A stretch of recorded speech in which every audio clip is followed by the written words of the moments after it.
Hey Toy fans, Rob here. I've got a haul video to share with you guys today. I had a package come in from Dorkside Toys that we'll take a look at in just a second, but I also did a bit of shopping recently in the clearance section at both Target and Walmart, and I found some things that have been kind of missing from my collection.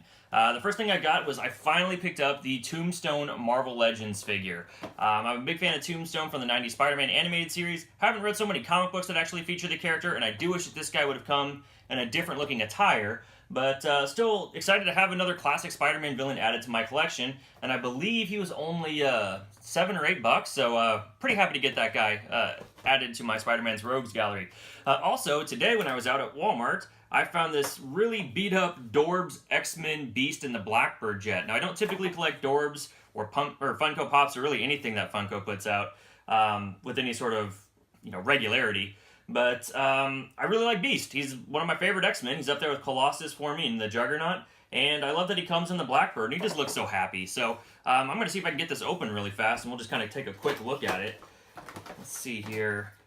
From the top of the package looking down, it almost looks like he might be packaged with a lab coat. So I'm kind of excited to see if that's what I've got here. It's a nice little lab coat Beast. Let's see. Oh, he pops right out. Well, there we go. Yeah, he is a lab-coated Beast, and I love that he's got the glasses. Big fan of this guy. That is awesome. All right, let's see if we can get the Blackbird out. Let's see here. This thing actually cost me about $5. I don't know what the regular retail was on it, but for $5 I figured, not a fun, or not a bad, rather, little dalliance for an X-Men fan. Let's see. Looks like we can just pop the other wing on. There we go. And we've got a flat plastic bottom here. There we go. We got that all together. Oh, it's not clicking in. There we go. All right, not bad. I would have preferred the Blackbird windows to maybe be... They're silver. I don't know if you can tell that. I think I would have preferred them to be maybe a shade of blue or even a shade of red. But Beast just pops right in there. And let's see something here. I do have, actually, some X-Men Mystery Minis. That's one of the few Funko things I actually do mess around with. Let me grab that Beast. And how about you grab a Cyclops, too? Let's see how these guys look inside of that. If I put that Beast inside, it's kind of hard to fit, given the stance of the character. He's not going to stay in there. Let's see Cyclops here. Well, you could probably make that work. I don't know. He's not really balancing too well. But still, a fun, just, I don't know, statuette, accessory, whatever you want to call it. I like that quite a bit. Now, I'm noticing the bottom of this figure, there's actually almost like a Little People. I'm dating myself now. Little People haven't looked like this for a while. But there's a hole in the bottom of the Blackbird jet that seems to be custom tailored for any Dorbz figure to just kind of snap right in there and fit in nice and tight. So that's actually a lot of fun. Really glad I got that.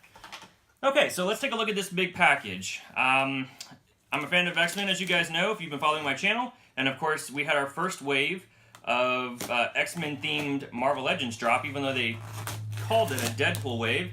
So let's see how these guys look. So I ordered from Dorkside Toys on February 1st around midnight when they first put the pre-orders up, and I'm only just now receiving this pre-order. I know some other places were sending stuff out a little bit faster than that. Let's see here. Inside, I don't know if you guys can see this, there's all the figures.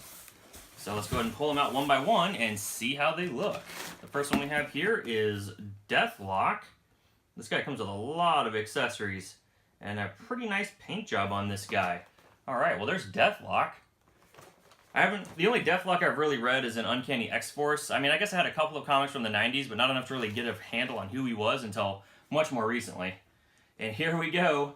First appearance Deadpool, not a bad figure. I love that the swords that they've included with this figure are kind of drawn a little short. Not really how katanas are typically drawn. And I think that's probably done in an effort to kind of ape Rob Liefeld's style with the weapon. I think that's pretty cool. Nice attention to detail there. But I'm really excited to check that guy out. Let's see what else we have here. Oh, of course, it's probably the biggest figure of the wave, both in size and popularity. We've got Cable. I'm excited to get that guy out and check him out.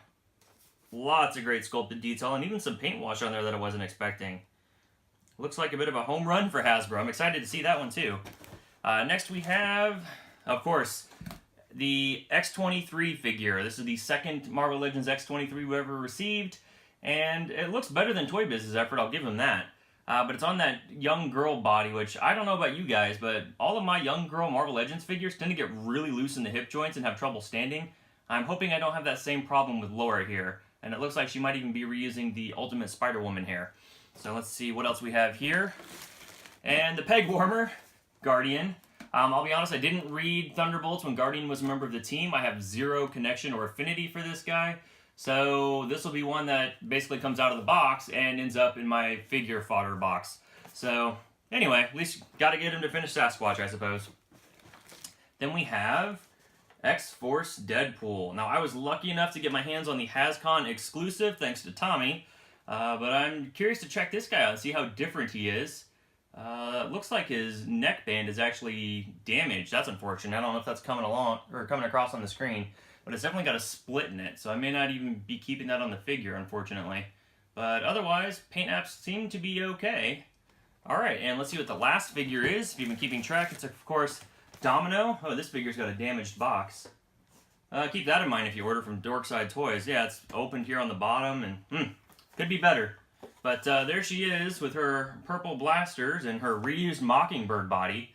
Very nice to see Hasbro finally reusing that for something. I thought that might have just been for her and her alone. They've taken the button sculpts off of her torso, but of all the figures I'm looking at here, I'm probably most excited to check out first appearance Deadpool, followed by Deathlok, followed by Cable. So I will probably try to do some sort of final thoughts or review on all of these figures. I don't know that each one will get their own video. I might do a grouped video, maybe 3 in one, 3 in another, something like that.